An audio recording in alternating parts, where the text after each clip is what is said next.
दोस्तों उम्मीद है कि आप लोग खैरियत से होंगे। आज की जो वीडियो है वो है कनाडा स्पाउसल स्पॉन्सरशिप या स्पाउसल पीआर के हवाले से।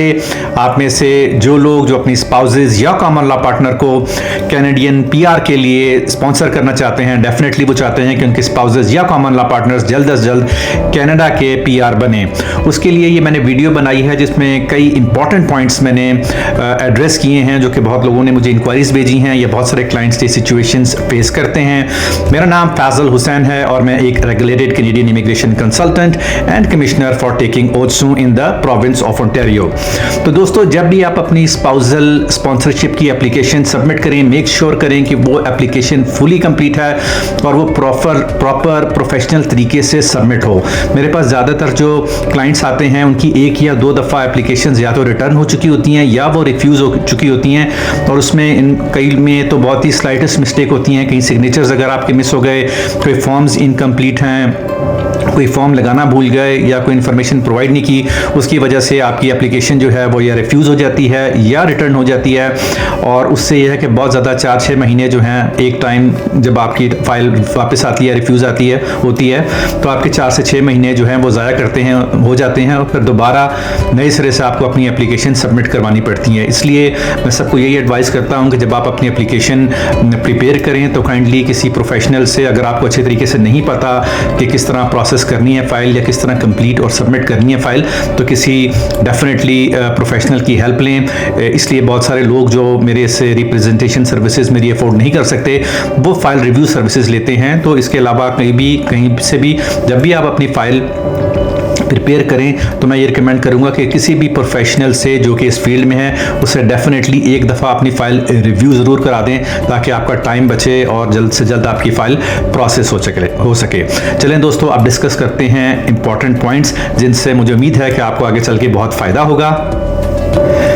पहला क्वेश्चन जो बहुत सारे लोग पूछते हैं वो ये हैं कि अगर आपने आउटसाइड ऑफ कनाडा से as a principal applicant spousal sponsorship के लिए अप्लाई किया है तो अगर आप ड्यूरिंग द प्रोसेस कनाडा आ जाते हैं तो आपका वो प्रोसेस कैसे वर्कआउट होगा।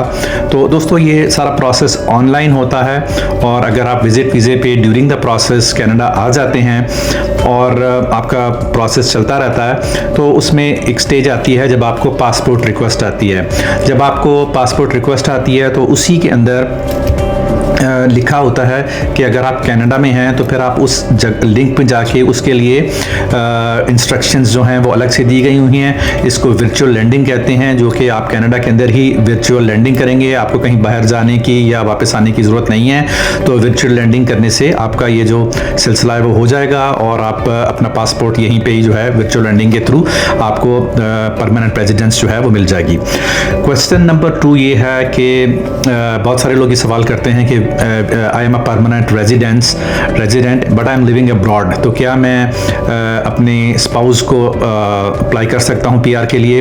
तो इसका आंसर ये है कि अगर आप पीआर हैं तो आप अप्लाई नहीं कर सकते आउटसाइड ऑफ कनाडा से। हाँ, अगर आप पीआर हैं और कनाडा के अंदर हैं then you can apply for spousal sponsorship. इसके अलावा जो कैनेडियन सिटीजन्स हैं, अगर Canadian citizens outside of Canada रह रहे हैं तो वो अप्लाई कर सकते हैं अपने स्पाउसेस या कॉमन लॉ पार्टनर्स के पीआर के लिए, सब्जेक्ट के वो गवर्नमेंट को प्लान दें कि जब उनकी पीआर हो जाएगी तो वो वापस कनाडा मूव हो जाएंगे और उनको अपना पूरा प्लान उस हिसाब से उनको देना होता है।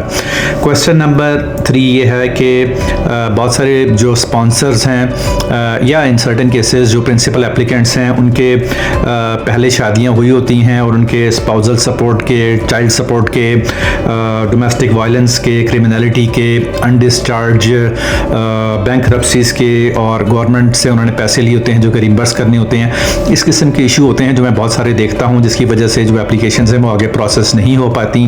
तो गाइस मेक श्योर कि ये सारे इश्यूज जो हैं ये पहले ही आप एड्रेस कर लें अपनी एप्लीकेशन फाइल करने से पहले। क्वेश्चन नंबर 4 भी एक बहुत इम्पॉर्टेंट क्वेश्चन है जिसमें बहुत सारे स्पॉन्सर्स ये पूछते हैं कि स्पॉन्सरशिप के बाद अगर हमारी आगे रिलेशनशिप ना चल सके तो व्हाट कैन वी डू, और दोबारा अगर हम किसी को स्पॉन्सर करना चाहें तो उसका क्या तरीका है। तो सबसे पहले तो ये कि जब आप किसी को स्पॉन्सर करते हैं तो आप गवर्नमेंट के साथ 3 इयर्स की एक अंडरटेकिंग जो है वो साइन करते हैं, और उसके बाद जब वो स्पॉन्सर्ड पर्सन कनाडा आके कैनेडियन पीआर बन जाता है तो वो फिर आपके साथ जो भी है वो सिलसिला आपके साथ रहता है। लेकिन अगर आपकी रिलेशनशिप वर्कआउट नहीं होती और ड्यूरिंग दिस 3 ईयर आप मतलब है कि दोबारा किसी को स्पॉन्सर करना चाहते हैं तो वो विद इन दोज 3 ईयर्स जो है वो किसी को आप स्पॉन्सर नहीं कर सकते, उसके लिए 3 ईयर का जो है वो टाइम फ्रेम है। इसी तरह जो प्रिंसिपल एप्लीकेंट्स होते हैं या जो स्पॉन्सर्ड पर्सन होते हैं उनका भी एक बहुत ये कॉमन सवाल है कि अगर वो स्पॉन्सर होके यहाँ पे आते हैं और उनकी डाइवोर्स हो जाती है या कोई सिलसिला इस तरह का हो जाता है तो क्या उनकी परमानेंट रेजिडेंसी जो है वो ख़त्म हो जाएगी। तो उसका आंसर है कि नहीं। जब वो परमानेंट रेजिडेंट बन जाते हैं तो फिर इस रीज़न पे कि उनकी डाइवोर्स हो गई है या इनका सिलसिला ख़त्म हो गया है तो उस बेसिस पे उनकी जो परमानेंट रेजिडेंसी है वो ख़त्म नहीं होती। इसके अलावा जिसने स्पॉन्सर किया होता है या जो स्पॉन्सर होता है वो लायबल होता है कि वो आपको फाइनेंशियली 3 ईयर्स तक आपको सपोर्ट करे।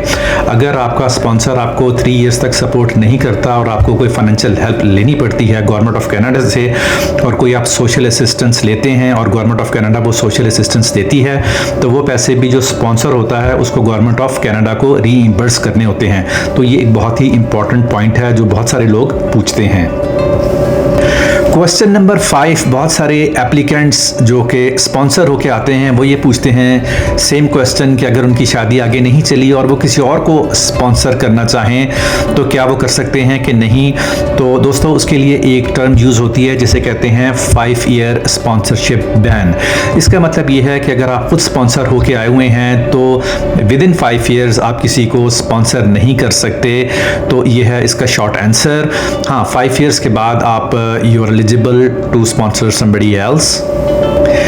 एक लास्ट और इम्पॉर्टेंट पॉइंट आप लोगों के साथ डिस्कस कर लेता हूं, अदरवाइज़ वीडियो काफ़ी लंबी हो जाएगी। जो कि बहुत सारे एप्लीकेंट जो कि आउटसाइड ऑफ कनाडा हैं, जब उनको पासपोर्ट सबमिशन रिक्वेस्ट आती है तो उसके साथ एक अपेंडिक्स ए अपडेट इंफॉर्मेशन चार्ट आता है जिसमें उनको अपनी एप्लीकेंट की, स्पाउस की और अगर उनके डिपेंडेंट चिल्ड्रन हैं तो उसकी इंफॉर्मेशन देनी होती है। तो कुछ लोगों के लिए ये काफ़ी कंफ्यूजिंग है क्योंकि कोई ख़ास इंस्ट्रक्शंस इसके लिए नहीं दी गई कि सिर्फ जो प्रिंसिपल एप्लीकेंट है उसको अपनी ही इंफॉर्मेशन डालनी है या स्पाउस और डिपेंडेंट चिल्ड्रन अगर हैं तो उनकी भी इंफॉर्मेशन डालनी है। तो दोस्तों इसमें बहुत सारे जो केसेस मैंने देखे हैं उसमें यह है कि अगर आप जिस तरीके से इसको कर सकते हैं कि अगर आप अपनी स्पाउस की भी इस पर इंफॉर्मेशन डाल दें और नीचे छोटा सा नोट लिख दें कि ही और she is already in Canada. और इसी तरह अगर आपके डिपेंडेंट चिल्ड्रन हैं तो आप लिखते हैं कि if they are in Canada or if they are not in Canada either they are accompanying you or not accompanying you, उसमें वो आप मेंशन कर सकते हैं। और इसके अलावा बहुत सारे लोग जो हैं वो सिर्फ जो पासपोर्ट रिक्वेस्ट जिसकी आती है, अगर जो प्रिंसिपल एप्लीकेंट है सिर्फ वही उसमें एप्लीकेशन में है और वो अपना ही सिर्फ नाम लिखता है, तब भी वो चल जाता है और उनको जो है वो वीज़ा उसमें लग जाता है। तो दोनों तरीक़ों से जो है देयर इज़ नो प्रॉब्लम, लेकिन ये है कि आप उसको अगर अच्छी तरीके से क्लैरिफाई कर देंगे तो वो आपके लोगों के लिए ज़्यादा बेहतर रहेगा। तो दोस्तों आज के लिए इतना ही। Thanks for watching the video. अगर आपको मेरी वीडियोज़ अच्छी लगें तो प्लीज़ इनको सब्सक्राइब ज़रूर कीजिएगा। आप लोगों की खिदमत में दोबारा हाजिर होऊंगा एक नए टॉपिक के साथ। Thank you very much and bye for now.